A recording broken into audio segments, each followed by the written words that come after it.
नमस्कार, मैं हूं आपके साथ सुहानी बहुगुना और आप देख रहे हैं पल्स 24 न्यूज। खबर महाराष्ट्र के अकोला से है, जहां डॉक्टर पंजाब राव विश्वविद्यालय के भाऊ साहब फुंडकार दीक्षांत हॉल में बीजेपी जिला विस्तारित कार्यकारिणी की बैठक की गई, जहां राज्य के उप मुख्यमंत्री देवेंद्र फडणवीस ने फर्जी नैरेटिव को लेकर बयान दिया।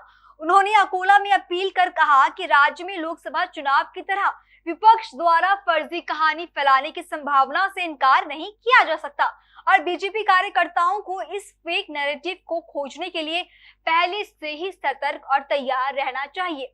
बता दें कि पिछले लोकसभा चुनाव में बीजेपी ने विरोधियों की फेक कहानी के साथ 3 विपक्षी दलों के साथ नहीं बल्कि 4 के साथ लड़ाई लड़ी थी।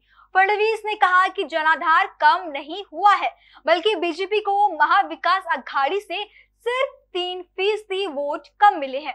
उन्होंने मांग करते हुए कहा कि हर दिन फर्जी नैरेटिव फैला रही महाविकास आघाड़ी के नेताओं को राज्य से माफी मांगनी चाहिए। आपण महाविकास आघाडीच्या 3 पक्षांसोबत नाही लढलो।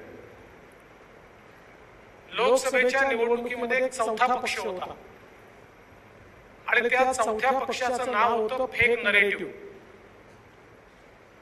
सकाळपासून रात्रीपर्यंत खोटं बोलायचं, खोटं पेरायचं, खोटं पचवायचं, अशा प्रकारचा एक फेक नरेटिव्ह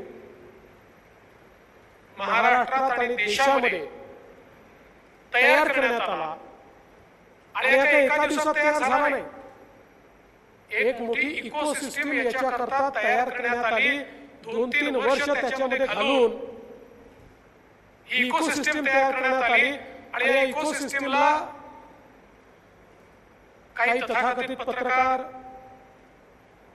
काही सोशल मीडिया इन्फ्लुएन्सर्स अशा सगळ्यांची त्या ठिकाणी मोठ बांधून एक खोटा नरेटिव्ह पसरवण्यात आला।